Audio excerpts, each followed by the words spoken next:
आज हम बात करेंगे मानव भूगोल के अध्ययन के उपागमों में कल्याणपरक उपागम अर्थात welfare approach to the study of human geography.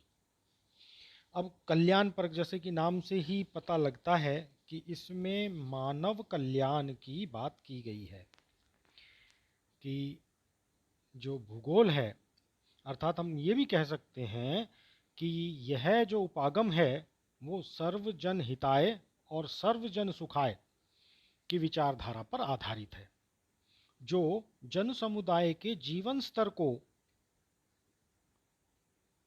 मानव या पर्यावरण को क्षति पहुंचाए बिना ऊंचा उठाने और जीवन को स्वस्थ और सुखमय बनाने पर बल देता है।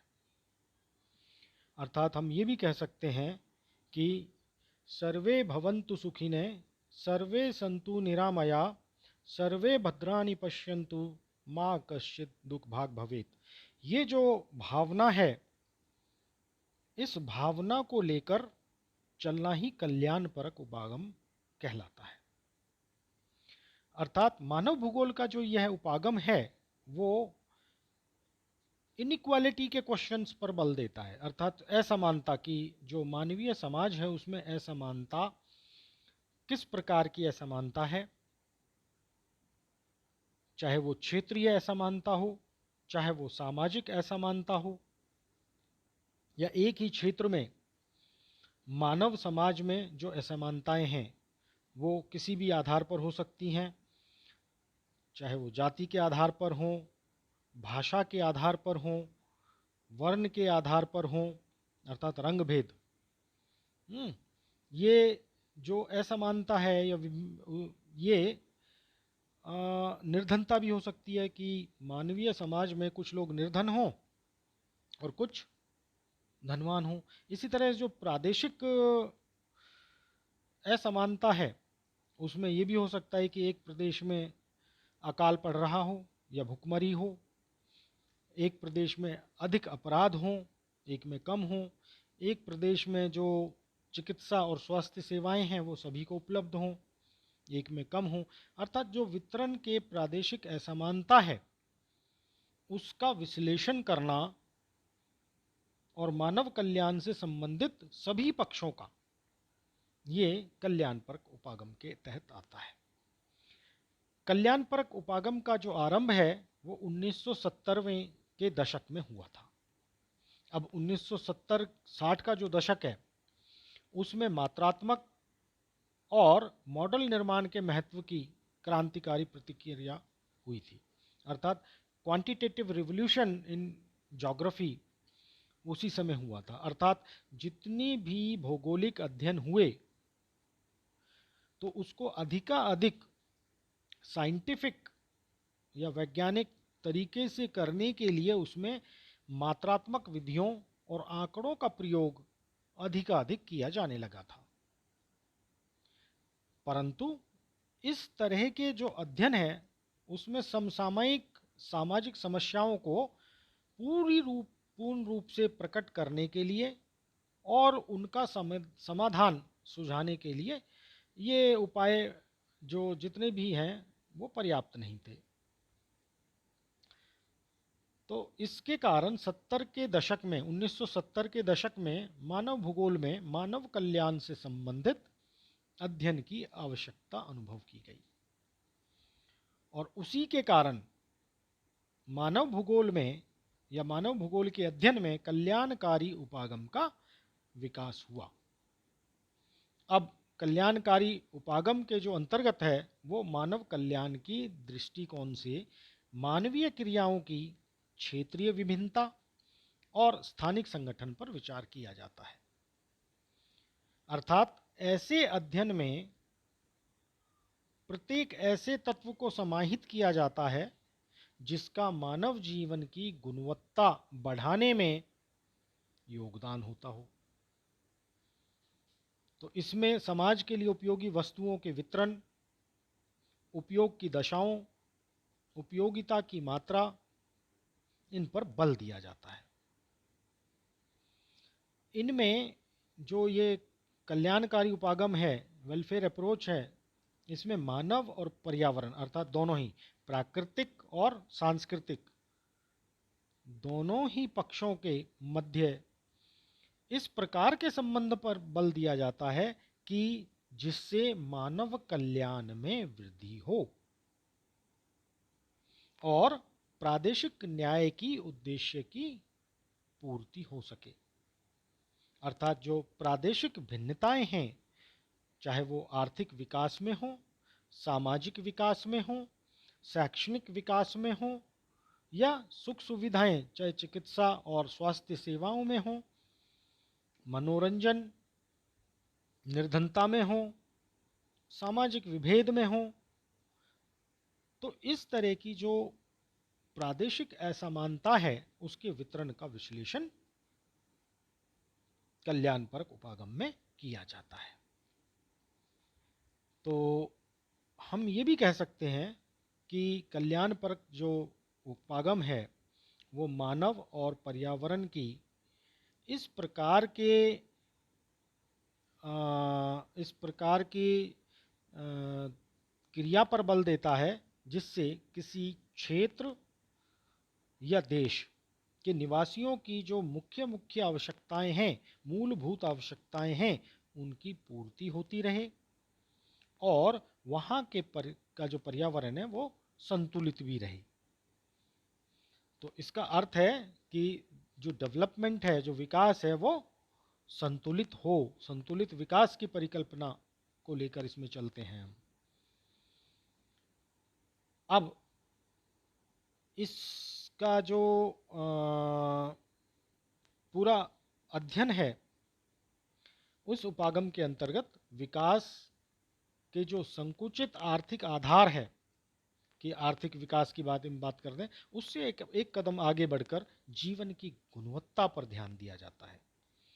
अर्थात आर्थिक संसाधनों के पुनर्वितरण के लिए इस प्रकार की नीतियां अपनाई जानी चाहिए जिससे समाज के पिछड़े और निर्धन और ग्रामीण व्यक्ति का उत्थान उनके खर्च पर कराने की व्यवस्था हो जो आर्थिक रूप से संपन्न हो। यही मापदंड अलग अलग देशों में और प्रदेशों के बीच में भी लागू किया जा सकता है। अब तर्क क्या दिया जाता है?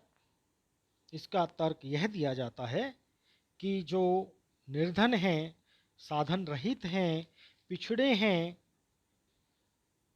या ग्रामीण क्षेत्र के लोग हैं, वो स्वयं उत्थान करने में, समाज का स्वयं उत्थान करने में असमर्थ होते हैं और इसके कारण पूरे के पूरे समाज की जो प्रगति है वो अवरुद्ध होती रहती है या प्रगति मंद पड़ जाती है। अर्थात वहाँ का जो विकास है, आर्थिक विकास है, वो कम होता चला जाता है। इसलिए जो एक कल्याणकारी राज्य है उसकी परिकल्पना की जाती है। अब इसकी परिकल्पना में क्या है कि जो विकसित क्षेत्र हैं या जो विकसित व्यक्ति हैं समाज के, विकसित क्षेत्रों से पिछड़े क्षेत्रों को और संपन्न जो लोग हैं उनसे निर्धनों को कुछ हिस्सा वितरित कर जो ओवरऑल ह्यूमन लाइफ की जो क्वालिटी ऑफ लाइफ है उसको ऊंचा बनाना, उसको ऊंचा बनाने का प्रयास करना ही कल्याणपरक उपागम के अंतर्गत आता है।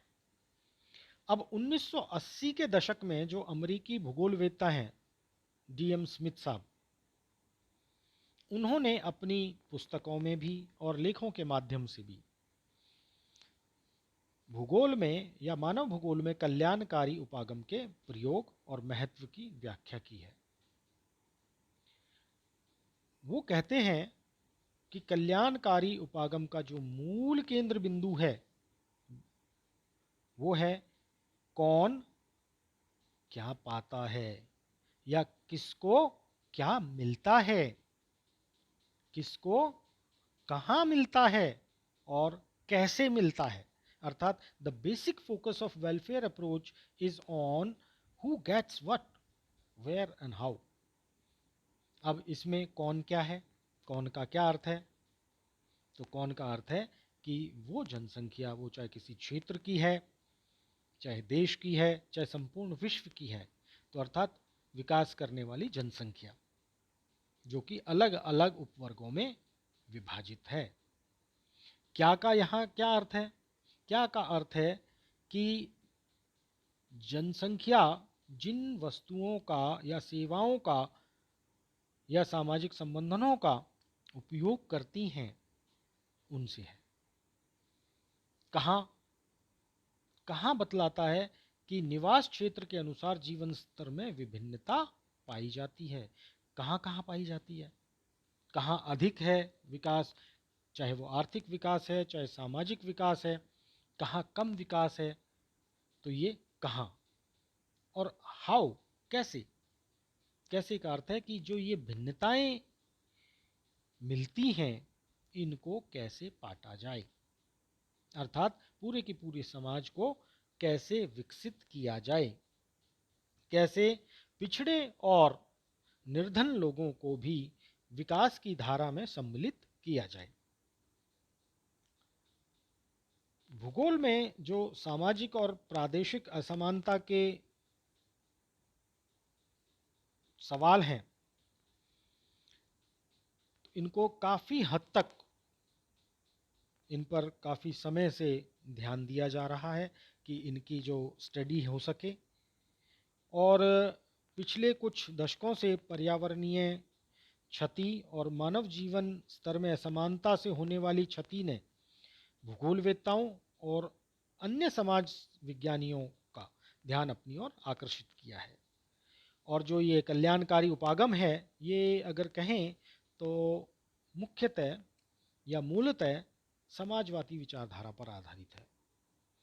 अब समाजवादी विचारधारा क्या है कि समाजवादी विचारधारा के अनुसार जो सामाजिक असमानता या प्रादेशिक असमानता या असंतुलन, ये नहीं होना चाहिए। विकास समाज के अंतिम छोर पर खड़े हुए व्यक्ति तक पहुंचना चाहिए। लेकिन आजकल क्या है, वर्तमान समय में जो भूगोल मानव भूगोल के अध्ययन की अन्य जो विधाएं हैं, उनके साथ ही ये कल्याणकारी जो विधा है वो भी सम्मिलित हो गई है। इसलिए अलग से जो है इसको नहीं पढ़ा जाता। तो वास्तव में मानव भूगोल में कल्याणकारी उपागम का जो प्रयोग है वो आजकल न्याय संगत है, तार्किक है और समयानुकूल है। अर्थात हम कह सकते हैं कि कल्याणकारी भूगोल का जो अंतिम उद्देश्य है वो यही नहीं है सिर्फ कि अलग अलग क्षेत्रों के बारे में बताना कि कहाँ विकास अधिक है, कहाँ कम है, या एक क्षेत्र के जो सामाजिक ताना बाना है उसमें कौन से समाज में विकसित है, कौन सा समाज अविकसित है या विकासशील है, विकास से परे हैं।